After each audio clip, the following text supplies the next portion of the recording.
falar para o meu próximo. Glória a Deus, aleluia. Através das obras. Eu estou vendo uma pessoa faminta, eu tenho condições, eu vou dar um pão para ela. Eu estou vendo uma pessoa ali, dificuldade na doença, eu vou lá orar por ela. E assim por diante. Nós temos que mostrar, irmãos, que nós cremos em Deus, mas também por obras. Glória Porque é um conjunto, os dois andam juntos. Nós temos um exemplo lá no Novo Testamento de Tomé. Quem aqui nunca ouviu falar de Tomé? As pessoas muitas das vezes ouvem falar de Tomé, né? Esse daí é igual a Tomé, só acredita vendo, mas eles não sabem quem foi Tomé. Tomé foi um discípulo. Tomé foi um apóstolo. Sabe? Que muitas das vezes usou de incredulidade. Sabe? Não acreditava naquilo. Ele estava com Jesus, ele andava com Jesus, ele estava na presença de Jesus, ele viu os milagres que Jesus fazia, só que era uma pessoa que ainda não estava liberta da sua incredulidade. Ele tinha fé, porque andava com Cristo, né? Mas negava com as obras, porque não confessava como tinha que confessar. Mas o Senhor é longânimo, irmãos, o Senhor é misericordioso. O Senhor teve paciência e esperou ele. E chegou um certo momento,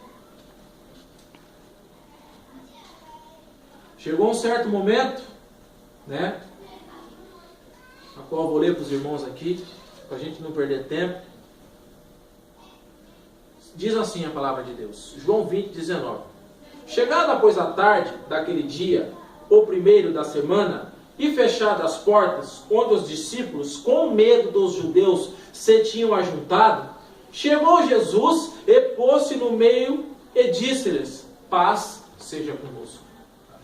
E dizendo isso, mostrou-lhes as mãos furadas, porque ele já tinha sido crucificado e tinha ressuscitado. As mãos furadas pelos pregos que o pregaram na cruz. Mostrou-lhes as mãos e o seu lado, que também tinha sido traspassado por uma lança. Mostrou a eles. De sorte que os discípulos se alegraram vendo o Senhor já ressuscitado. Disse-lhes, pois, Jesus outra vez: paz seja convosco. Assim como o Pai me enviou, também eu vos envio a vós. E havendo dito isso, assoprou sobre eles e disse-lhes: recebei o Espírito Santo. Por que eles tinham que receber o Espírito Santo? Porque o Espírito Santo, irmãos, é garantido de entrar no reino de Deus. E o Espírito Santo é concedido a todos aqueles que obedecem, a todos aqueles que usam de fé, de obras e de crença verdadeira. Aquele que usa de incredulidade e nega o Senhor Jesus com as obras, como que vai receber o Espírito de Deus? O Espírito de Deus é um algo santo. Como que ele vai habitar no pecado da imundícia? De modo nenhum. E havendo dito isso, assoprou sobre eles o Espírito, sobre eles e disse-lhes: recebei o Espírito Santo. Aqueles a quem perdoardes os pecados, lhes são perdoados. E aqueles a quem vos retiverdes, lhes são retidos. Mesmo depois que o Senhor Jesus ressuscitou dentre os mortos, ele deu mandamentos aos discípulos, ele apareceu a eles ali, testificou que ele vivia, que ele não estava morto, que ele não estava pregado numa parede, num crucifixo, a qual as pessoas colocam nas suas paredes, colocam nos seus pescoços, colocam nas tatuagens. Ele não estava ali.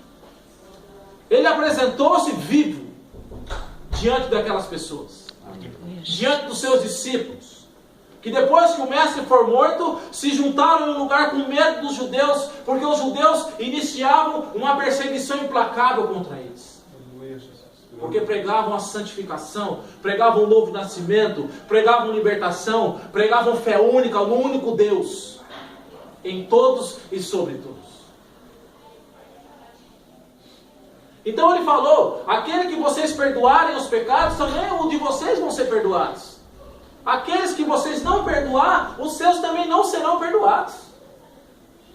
Irmão, nós temos esse respaldo bíblico nas nossas vidas. E quando que nós vamos pedir perdão a Deus pelos nossos pecados e não vou perdoar aquele que pecar contra mim? É verdade. Como que eu vou querer que Deus me perdoe se eu ainda não abri o meu coração para perdoar o meu próximo? O Senhor é zeloso, irmão. O Senhor ele instrui. O Senhor ele ensina. para que a pessoa ande direito, para que a pessoa seja discípulo e ovelha do seu aprisco. Glória a Deus. Ora, aí vem o Tomé. Vocês já tinham esquecido de Tomé? Não, né? Aí vem Tomé. Ora, Tomé, um dos 12, chamado Dídimo, não estava com eles quando veio Jesus. Ele não estava, né? Quando o Senhor Jesus apareceu ali. Disseram-lhe, pois, os outros discípulos foram e contaram para ele: vimos o Senhor. Mas ele disse-lhes: se eu não vir o sinal dos cravos em suas mãos, e não puser o dedo no lugar dos cravos, e não puser a minha mão no seu lado, de maneira nenhuma o crerei. Olha só o que Tomé disse. Vocês já ouviram um ditado? Que aquela pessoa é igual a Tomé, só acredita vendo? Isso é um fato bíblico. Tomé era um dos 12, era um dos discípulos. Mas quando Cristo se apresentou naquele meio e falou: paz seja convosco, ele não estava.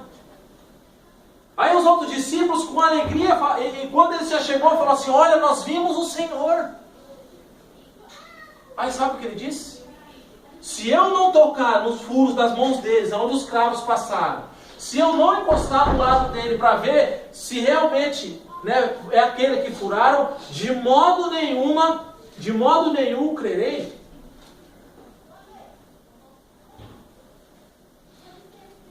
E 8 dias depois, estavam outra vez os seus discípulos dentro, e com eles Tomé. Dessa vez Tomé estava. Daquela outra vez Tomé não estava, irmão Antônio. Verdade. Só que quando os discípulos chegaram até ele para falar com alegria que eles tinham visto que o Senhor vivia, com a promessa que ele tinha dito que a morte não ia ter poder sobre ele, que ele iria ressuscitar o terceiro dia, ele falou: não, se eu não ver, eu não vou acreditar. Se eu não tocar, eu não vou ver. Se eu não tocar, eu não vou acreditar. Mas depois, passado 8 dias, ele estava junto com os outros.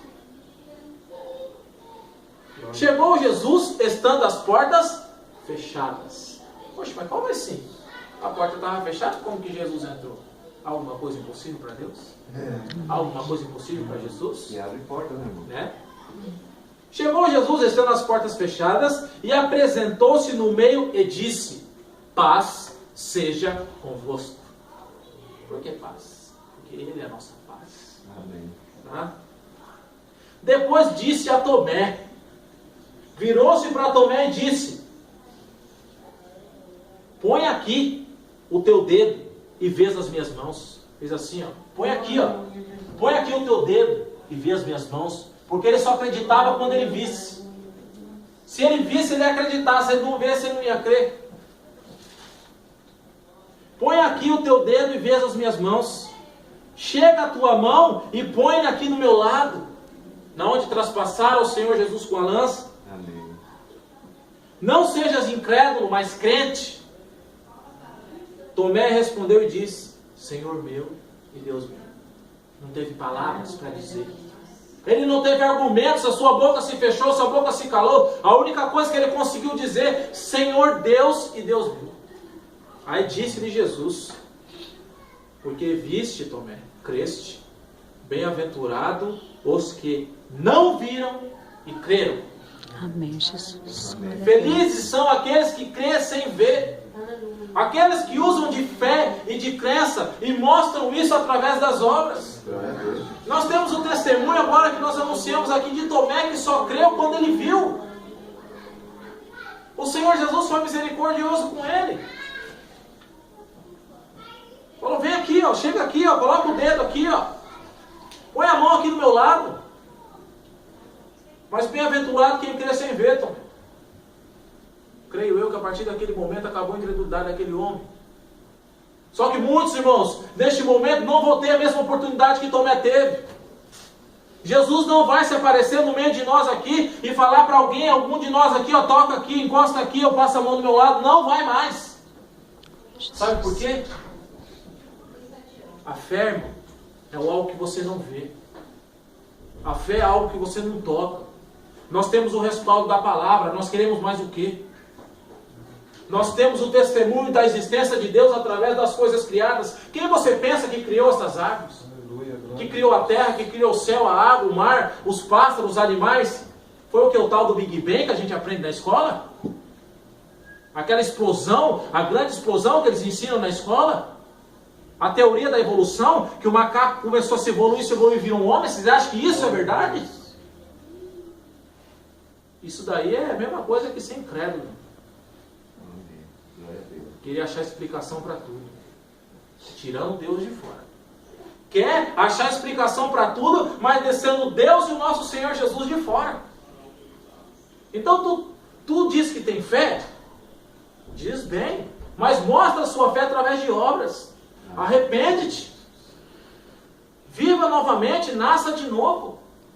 Porque senão, irmãos, um dia nós temos que comparecer diante do tribunal de Cristo, para darmos conta que nós fizemos através desse corpo. E receberemos a recompensa, o bem ou o mal. E se nós não vivermos do bem, fazendo do bem, diante da palavra de Deus, usando de fé e de obra, como é que vai ser? Como é que nós vamos querer entrar num reino incorruptível, um reino de glória, sendo que aqui nessa terra nós falamos assim, ó Senhor Jesus, eu não te quero, né? Eu não te quero, eu recebi convite, eu recebi palavra, eu recebi pregação, eu recebi panfleto, mas eu prefiro viver do meu jeito. Eu tenho a minha crença, né? Eu vivo do meu jeito. Não... Aí chega lá naquele grande dia, diante do tribunal dele, poxa, Senhor Jesus, agora eu creio. Aí ele vai falar, sabe por quê? Mas agora é tarde. Não esperemos comparecer diante do tribunal de Cristo para você crer. Porque lá vai ser tarde. Lá vai ser só para receber a sentença. Ou a entrada livre no reino dos céus, ou a condenação eterna do reino de morte. Vocês vão esperar comparecer diante do tribunal dele, 2 Coríntios 5,10, para passar a crer?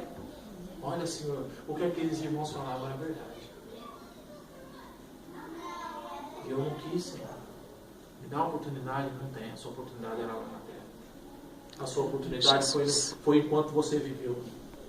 Hebreus 9, 27. Aos homens está ordenado viverem uma vez, vindo depois disso o juízo.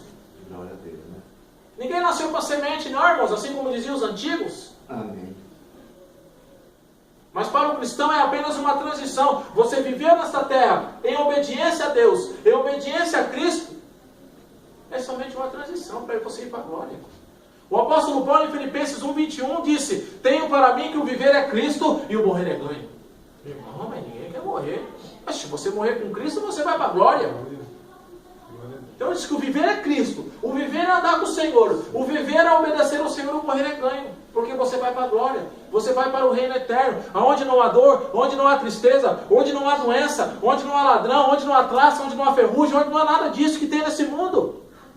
O mundo não vai mudar, irmãos, assim como disse no início do culto. Vai entrar presidente, vai sair presidente. Vai entrar vereador, vai sair prefeito. Vai mudar toda aquela cúpula que está no Senado Federal. Vai mudar o que está aqui nessa cidade e não vai melhorar esse mundo. Não vai acabar a violência, não vai acabar a droga, não vai acabar o homicídio. Não vai acabar a prostituição, o estupro. A pedofilia não vai acabar. O mundo vai de mal a pior, o mundo jaz do maligno. Só que aonde houver a santidade, onde houver a perfeição, o mal não vai te tocar. O mal não vai encostar em você. Amém. Porque quando o Senhor intentou em destruir o mundo, Ele falou, vou destruir o mundo porque o mundo se corrompeu, o mundo se perverteu. Eu me arrependi de ter construído e criado o homem. Glória a Deus, né? Mas quando Ele olhou lá dos céus, Ele falou, não posso destruir tudo porque tem um justo lá. Não é. Não era justo, homem reto, íntegro, andava na presença de Deus, pregoeiro da justiça. O mundo todo estava corrompido, o mundo todo estava na incredulidade do pecado. Só que havia um homem na face de toda a terra que era reto. E por causa desse, o Senhor não destruiu tudo. Pelo contrário, ainda usou de misericórdia com seus filhos, a esposa de seus filhos e a própria esposa dele. Foi por causa de Noé da vida santa de Noé, que o Senhor teve de misericórdia da família dele, para suscitar descendência também lá na frente. Glória a Deus. Então o Senhor é benigno. Amém. Ele não destrói o injusto com o justo. Ele não destrói o ímpio com o santo. Se houver santidade, irmãos, você vai ser livre daquele mal, você vai ser livre daquela sentença, você vai ser livre daquela condenação. Mas se não houver santidade, o que aconteceu com todo mundo, livrando Noé e sua família? Glória a Deus. Foram mortos pelo dilúvio. A palavra de Deus fala, vamos correr para o monte. A palavra de Deus fala que do monte mais alto do mundo que existia naquele tempo, a água se sobressaiu não sei quantos côvados. Toda a carne expirou. Todos morreram. Tanto homens como mulheres, quanto crianças, quanto bebês de colo, quanto animais. Morreram. Salvo Noé, sua esposa, seus 3 filhos e as 3 esposas dos seus filhos. E um par de cada animal. Nossa, Deus teve misericórdia dos animais e não teve misericórdia dos homens. Teve misericórdia de Noé e de sua família. Mas os outros não quiseram a ele. A palavra de Deus fala que enquanto Noé construía a arca, chama ele de pregoeiro da justiça. Nós não sabemos quantos anos, quantos tempos ele demorou para construir. Imagina naquele tempo, se tinha os recursos que tem hoje. Eu encomendei este púlpito na segunda-feira, na sexta me foi entregue. Porque o cara tem um monte de ferramenta. Ele tem serra elétrica, ele tem isso, tem aquilo outro. Imagina naquele tempo, quanto tempo o Senhor, o Noé demorou para construir aquela arca, para caber todos aqueles animais, as suas famílias, os mantimentos. Foi muito tempo, irmão. Não foi do dia para a noite, não. Enquanto ele construiu, o que aconteceu? Ele era tido por zombador. Olha lá, que louco. Olha lá. É desse jeito. Pregoeiro da justiça, ele convidava, chamava as pessoas para ir junto com ele naquela luta. Porque o Senhor iria destruir, e era fato, ele sabia que iria acontecer, senão ele não começaria a obra. Só que era tido por zombador. Não. Olha lá o louco, olha lá o Noé. Olha lá. As pessoas comiam, bebiam, casavam, davam-se em casamento, viviam do mesmo jeito, da mesma forma, não tinha problema. Mas quando terminou a obra, entrou Noé e sua família, entrou os animais, e o Senhor selou a porta, quem que abre a porta que ele fecha? Amém. Aí, irmão, veio o dilúvio. Aí as pessoas passaram a crer. Nossa, era verdade o que aquele homem falava, era verdade o que aquele homem pregava, era verdade o que ele anunciava, nós não queremos, abre essa porta que nós queremos entrar, agora nós sabemos que o que você falou é verdade, mas agora é tarde demais, porque a porta está fechada, não há mais jeito, não há mais chance, porque a porta que Deus fecha, ninguém abre. Glória a Deus. Amém, Jesus. Glória a E Deus. muitos nos dias de hoje também têm se feito incrédulos, irmãos. A igreja tem anunciado uma palavra, tem pregado que Jesus Cristo há de voltar para buscar uma igreja, Tito 2,14, especial, zeloso de boas obras, esse povo que ele há de vir buscar. Mas as pessoas não querem. As pessoas estão casando, dando-se em casamento, as pessoas estão festejando, as pessoas estão bagunçando, estão pecando, estão indo de mal a pior.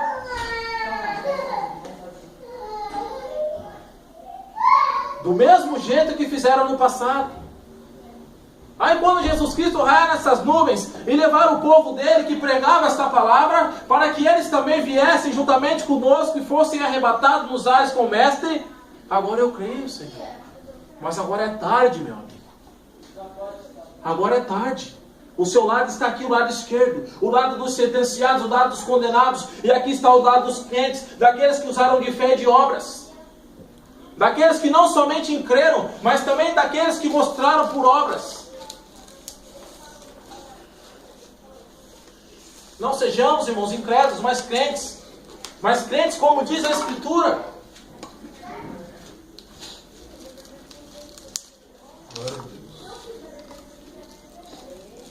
Mateus capítulo 7, versículo 21, fala assim, ó: nem todo que me diz Senhor, Senhor, entrará no reino dos céus, mas aquele que faz a vontade de meu Pai que estás nos céus. Muitos me dirão naquele dia, no dia de Cristo, no dia do julgamento, no dia de se assentar diante do trono dele, diante do tribunal: Senhor, Senhor,